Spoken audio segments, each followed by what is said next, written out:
Washington replied calmly that any such act would invite equal retaliation. The shotgun stayed. Between the wars, its design evolved little because it worked. Soldiers trained to maintain rhythm with the pump, using their offhand to load single shells when magazines ran dry. Maintenance was simple. Mud wiped away, springs replaced easily. Most importantly, the weapon required almost no marksmanship finesse at short ranges. Aim at the chest. Work the pump. Enemies fell. When the United States marched into island jungles, commanders recognized they had accidentally inherited the perfect storm. Thick vegetation, night attacks, and close engagement distances. The Model 12 was no longer a hunting tool. It was now a brush-clearing instrument that would devastate any army relying on bayonets to bridge the gap. What made the combat shotgun terrifying was not merely the weapon itself, but the ammunition it spat into the darkness. Each shell was packed with 9 heavy balls of buckshot, each roughly the diameter of 1/3 of an inch.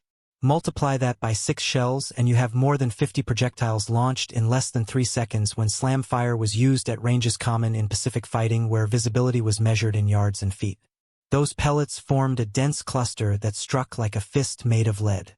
At 10 yard, the pattern was scarcely larger than a dinner plate. At 20 yard, perhaps 2 feet wide. Within that space, there was almost no escape. Unlike single rifle bullets, each pellet carried enough energy to punch deep into muscle, shatter bone, and rip tissue. When several struck at once, the impact could send a man tumbling backward. Wounds were catastrophic, sometimes indistinguishable from multiple gunshots arriving simultaneously. It was, in mechanical terms, compound trauma delivered instantly. Against tightly packed troops surging forward, the effect multiplied. 2, 3, even 4 attackers could be hit from one trigger pull. In the restricted sightlines of Guadalcanal's palm groves, Japanese soldiers often charged shoulder to shoulder. The shotgun exploited that spacing mercilessly. A Marine only had to aim center mass. Precision was unnecessary. The spread compensated for adrenaline tremors, smoke, and sweat. The pellets did the rest. Buckshot also behaved unpredictably in tight spaces. Inside bunkers, reinforced holes, or cave mouths, pellets could ricochet, striking defenders hiding behind corners. The confined walls amplified lethality, bouncing fragments into eyes, throats, and torsos. Rifle rounds typically buried into dirt. Buckshot lingered, shredding whoever shared the room. The psychological weight of knowing a single blast could drop several men at once fed rumors. Japanese survivors reported seeing comrades collapse without understanding why. Even in darkness, the booming shock carried dread. Warriors trained to endure rifle fire began to hesitate when they heard that deep thunder. In close combat, hesitation is defeat. As the campaign continued, Marines learned to conserve shells and wait. They held fire until the enemy filled the site. Then, one pump, one roar, and entire bursts of momentum disappeared. It was not graceful. It was not elegant. It was brutally effective, shaped by physics rather than valor. Weeks of skirmishes on Guadalcanal taught the Marines hard lessons about how their enemy preferred to operate. Japanese infantry rarely launched major attacks in daylight unless forced. Instead, they moved at night, crawling through blackness so thick that silhouettes blended with tree trunks. Their scouts mapped perimeters, memorized firing lanes, and searched for gaps between foxholes. Sometimes a Marine would wake to find footprints inches from his face, evidence that the enemy had slithered past in the dark. The Japanese goal was to dissolve the American line by slipping knives past barrels. Marine leadership responded with calm precision. They reshaped their defensive positions into interlocking zones, creating overlapping fields that punished any thrust. Communication wires linked squads. Listening posts sat forward, eyes wide, alert for whispers and snapping twigs. Most importantly, officers placed shotgun carriers at the spots most likely to be penetrated. These men were not new recruits. They were steady hands, veterans capable of waiting until the perfect moment. The Japanese believed once they closed inside rifle range, they would win automatically. But the Marines quietly shifted the rules. Instead of relying on long-range marksmanship, they prepared for sudden intimate violence. They stacked ammunition neatly in shallow pits, memorized firing arcs, and cut brush to channel attackers into tight funnels. When movement rustled, they froze, fingers ready, hearts steady. Night after night, tension built. Japanese patrols probed gently, retreating when flares burst overhead. Every encounter taught the Marines something new about spacing, timing, and angles. Shotgun operators noted how charging soldiers bunched naturally while crossing uneven ground.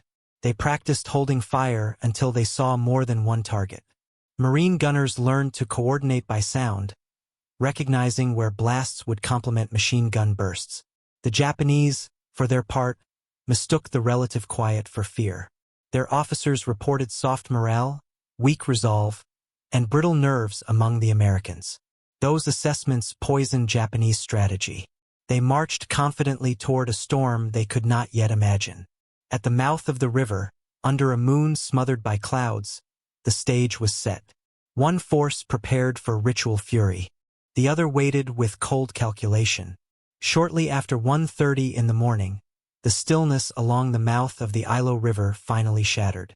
The Japanese signal flared and nearly 1,000 infantry surged forward across the pale ribbon of sand that stretched toward the Marine perimeter. Their officers shouted commands, bayonets gleamed under faint starlight, and the pounding of boots echoed like distant drums. The charge began exactly as doctrine demanded. Confidence, volume, and overwhelming speed. For the first few breaths of the assault, it looked as though momentum alone might push through. Marines held their positions, invisible behind earthworks and log revetments. They waited. Officers hissed for discipline. Machine gun teams tracked the approaching silhouettes but did not fire. Then, at 20 yards, everything detonated. A line of Browning guns ripped open, spitting lead that stitched glowing arcs across the sandbar. The front ranks stumbled, fell, and vanished beneath boots as the wave behind trampled forward. That was when the shotguns joined the chorus. Their deep, thunderous booms cut through the metallic chatter, each blast scattering heavy pellets into clusters of men. Marines used slam fire, cycling the pump while holding the trigger, unleashing bursts so rapid the air seemed to shudder. Japanese soldiers were hurled backward, bodies contorted by the simultaneous strikes of multiple pellets. Those not hit directly felt the spray bite into arms and legs, shredding momentum and forcing them to crawl. The sandbar funneled the attackers into tight lanes where shot patterns overlapped. Every step forward exposed more torsos to buckshot. Bayonets deadly at arm's length were useless when the defenders kept the distance exact. Officers shouted for their troops to press on, but casualties multiplied faster than commands could lift spirits. The dead formed barriers and the living struggled over them, breaking formation into chaotic knots. Machine guns chat, read without pause.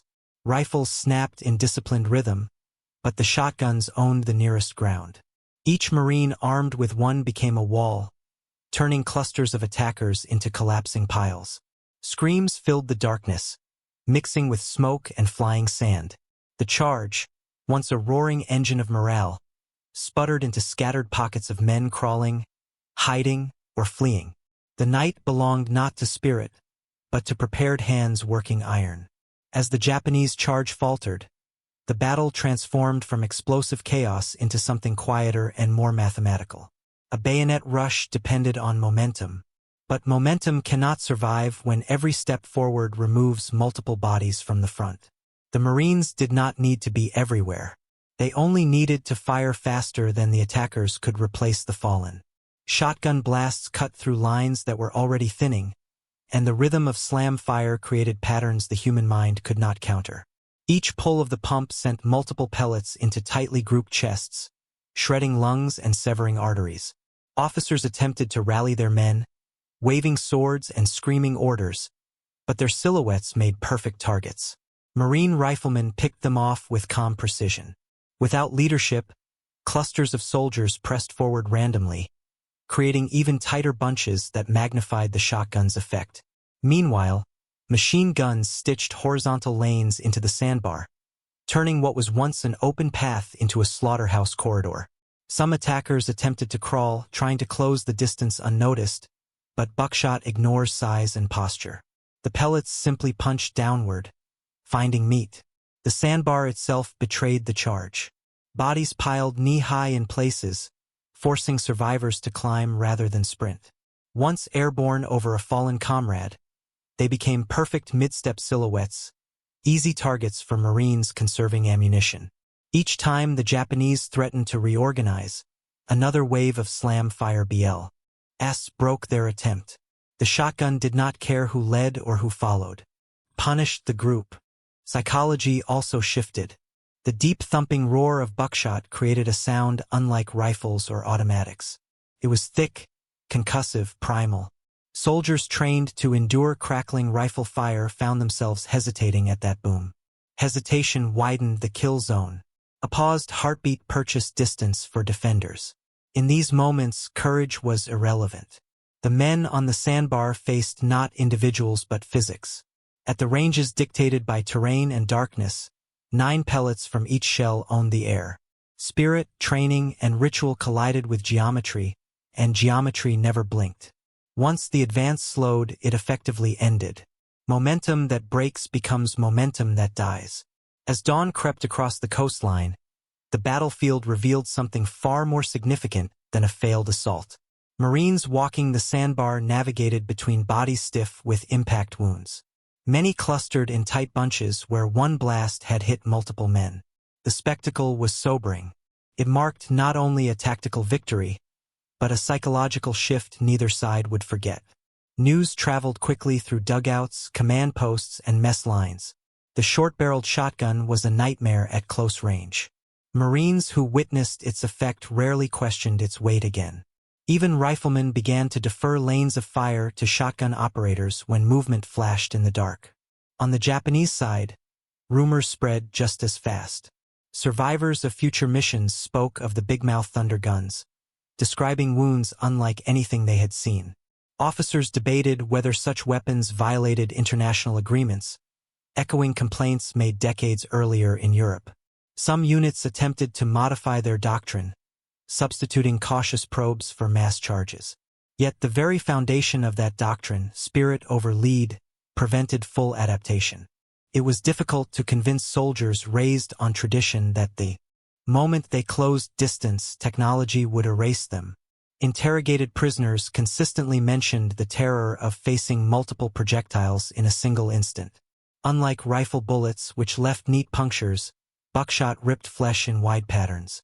Medics reported horrifying injuries, clusters of holes where chests, arms, and faces had once been intact. Those who survived such impacts often never returned to their units. Physical trauma blended with nightmares, reinforcing a growing realization that proximity favored the defender, not the attacker. Marine leadership took note. Shotgun training expanded. Operators learned to hold steady, wait for the perfect silhouette, then unleash rapid slam fire. Some commanders ordered shotgunners to remain hidden until the last 10 yards, maximizing shock. These adjustments deepened the weapon's already fearsome reputation. The battlefield after Ichiki's charge became a case study whispered at command briefings. Across islands, as new assaults formed in jungle heat, commanders remembered the sandbar. And in those humid nights, the distant echo of a booming blast began to haunt attackers long before they saw the men who held the guns. As operations shifted to new islands, the shotgun quietly evolved from a niche tool into a cornerstone of close-range defense.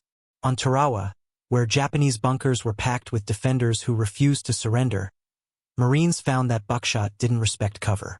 Pellet strikes ricocheted off concrete, copper piping, and steel plates, turning enclosed spaces into violent echo chambers.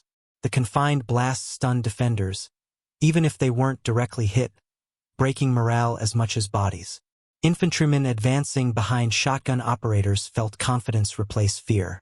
Later on, Saipan, a massive pre-dawn assault tested everything Marines had learned. Thousands of Japanese soldiers charged in a tidal wave of screams and bayonets.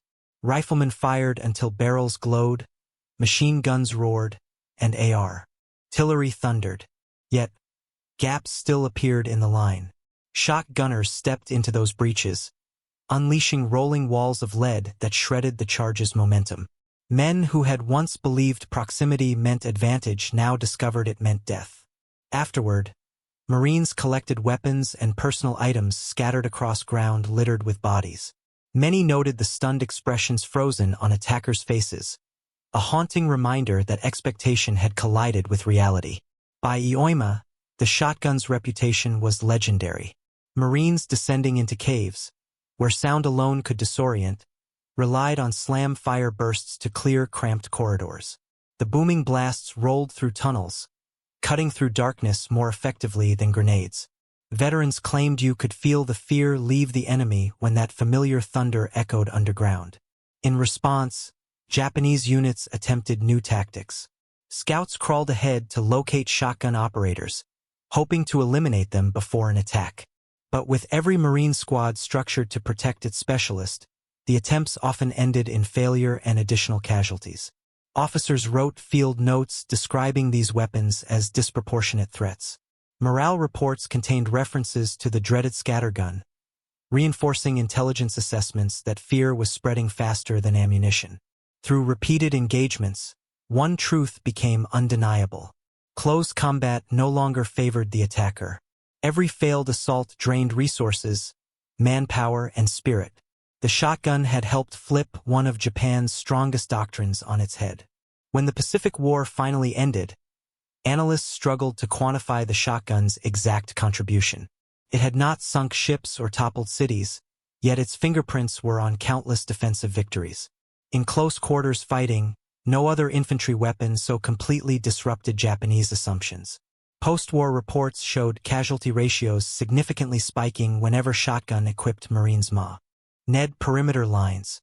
Strategists noted that the weapon altered battlefield geometry, extending a deadly invisible bubble around American positions. It turned infiltration routes into fatal funnels where training and courage dissolved against mechanical efficiency. Historians later argued that the shotgun's psychological impact rivaled its physical lethality. Survivors remembered the deep concussive blasts, the abrupt collapse of squads, and the eerie quiet that followed. Carved into memory a lingering dread. Veterans rarely bragged about using them. Instead, they spoke in careful tones of necessity and grim duty. The weapon's simplicity had enabled astonishing violence at arm's length. For Marines who carried it, the weight became symbolic. It meant responsibility. It meant the last line would not break. On the Japanese side, post-war military theorists dissected what went wrong. They conceded that devotion to spirit had collided with a weapon optimized for brutal efficiency. Reports concluded that infantry doctrine must evolve with firearms technology, not defy it. Close-range combat, once a cultural advantage, revealed itself as a weakness when the defender held the right tool. The Model 12 eventually served in Korea and Vietnam. Jungle patrols rediscovered the same advantage. Marines on Guadalcanal had seen dense vegetation shortens engagement distance. Buckshot thrives there. New pump-action designs would follow, but their lineage traced back to trenches, sandbars, and humid cave mouths. Today, museums display trench guns behind glass. Tourists walk past without realizing the terror those short barrels once invoked. Veterans who remember say the shotgun represented something pure about warfare. A moment where training, timing, and nerve decided everything. It didn't rely on long sight lines, elaborate machinery, or perfect accuracy. It demanded calm at the exact instant chaos arrived. Legacy is measured not just in kills, but in how a weapon reshapes the end. Emi's worldview. Japanese commanders once believed valor conquered all. After the Pacific Campaign, no survivor held that illusion. In the end, industrial firepower humbled spiritual ferocity, and the boom of a trench gun at 20 yards proved that sometimes the smallest battlefield radius leaves the largest historical wound.